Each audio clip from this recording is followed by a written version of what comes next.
Hello everyone. Today I want to do an episodic ataxia video. In this one, I want to try to show you demonstrations as I, kind of explain. I've been explaining a few things here and there in videos, but maybe you get a different idea if I visually show you some things versus me just talking about it. So that's why I wanted to make this video, and just kind of explain how episodic ataxia works. Episodic ataxia is a rare neurological condition, and it frequently confuses a lot of people because sometimes the individual experiencing it doesn't look like they have ataxia, but they do. This can happen in many different ways, okay? How the symptoms come about can be different per episode, per individual, and so on. It's not a stable ataxia that's slowly progressing in symptoms over a number of years. It is very different than a lot of other ataxias. And the person has intermittent coming and going of symptoms in this condition, episodic ataxia. But despite of the coming and going in between episodes, the person often doesn't look like they have ataxia, but they may show mild symptoms. And you go in to see the neurologist, and it can be seen on a neurological exam, as many people go in to see their doctor episode free from obvious symptoms of their attacks of ataxia. There can still be permanent cerebellar signs, and a lot of people develop like cerebellar atrophy, which is a deterioration of the cerebellum in the back of the brain that controls voluntary movement and coordination and balance. So many people with episodic ataxia can have that, and it deteriorates over time. And in between episodes, you may notice a slowly worsening of permanent symptoms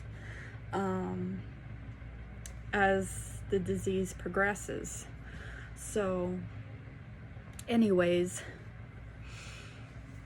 in this video, I want to show you some demonstrations.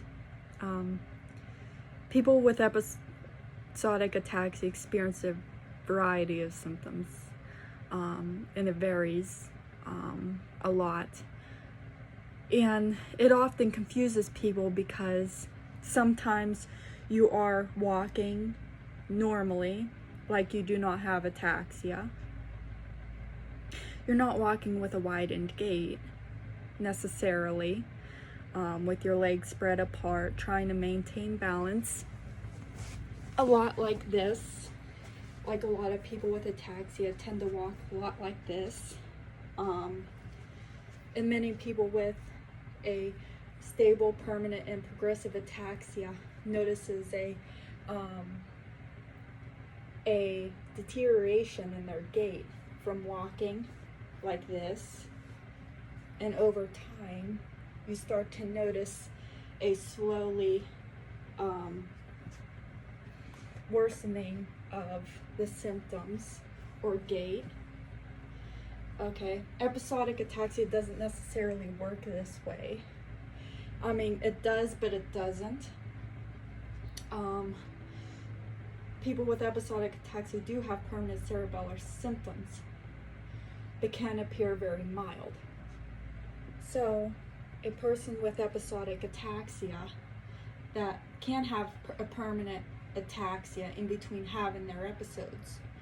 So, the person would walk into the doctor's office just like this, okay? They do not have a wide gait like I showed you. It looks like a normal gait. But,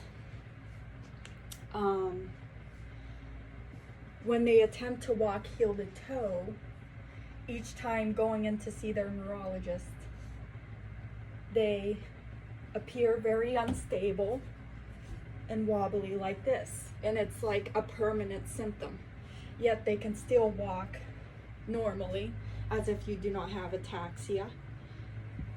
So I mean, it's there, but it doesn't look like it's there. This can be a permanent sign when going into the doctor's office. You know, you're having trouble walking heel to toe in a person with episodic ataxia with each attempt, because it's permanent. Me, on the other hand, I do not appear to have this issue. So, I totally look fine. So, I'm walking. It does not appear I have ataxia unless I feel an episode coming on.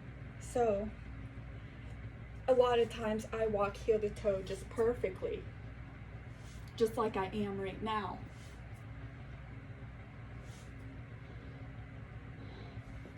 But when I feel an episode coming on, I tend to walk heel to toe like this, and I'm very wobbly.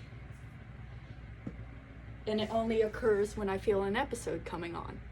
So it's kind of like coming and going in intermittent symptoms. And it's not always seen when going into the doctors and doing a neurological exam, when the doctor asks you to walk heel to toe. So even during the onset of some of my episodes, I tend to do that. I can walk heel to toe pretty wobbly, but sometimes it doesn't look like I have a wide gait and I'm walking normally, unless if I'm having a severe episode. So when I have a severe episode, I tend to look like I walk more like this, as I'm trying to widen my stance or gait to maintain my balance. And other times I do require a wheelchair when it happens. However, because my heel to toe balancing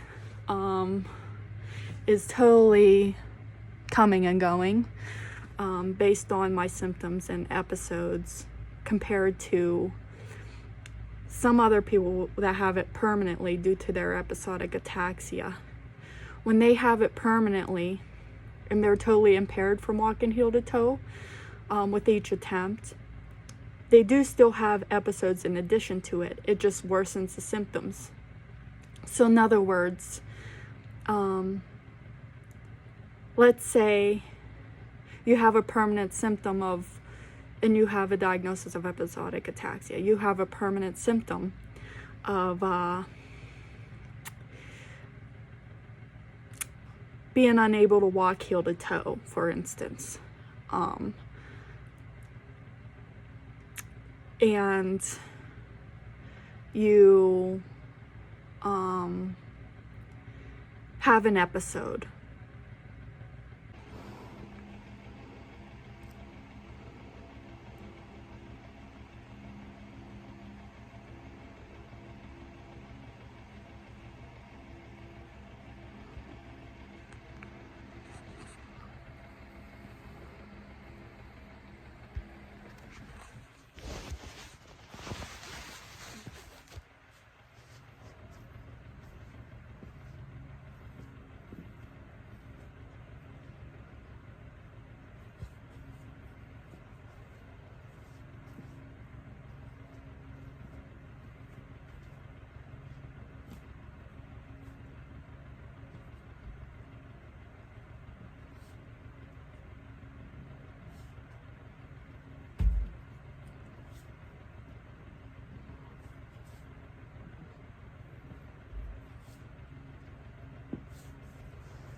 Hey everyone.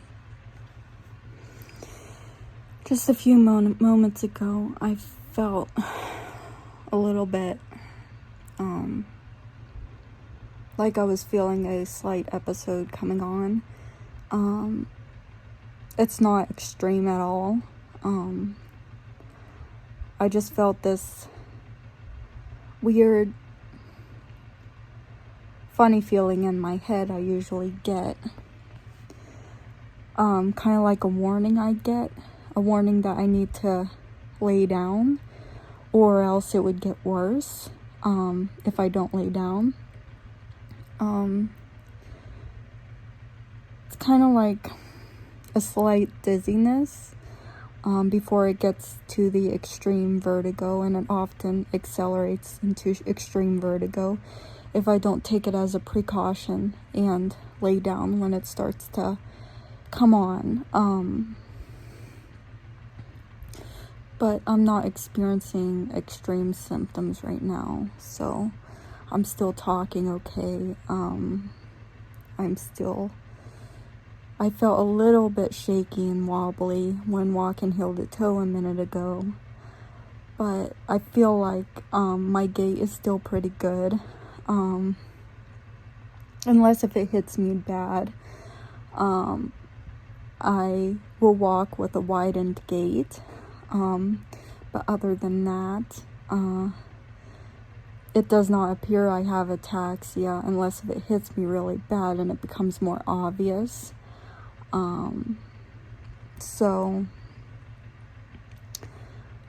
I did what I was supposed to do, and I was able to go and lay down. I was at home, so yeah. Right now I'm feeling just a little uneasy in my head, but I'm laying down, so if I just relax, hopefully the symptoms will subside again, and sometimes it does when I do that. So, and yeah. During an episodic ataxia episode,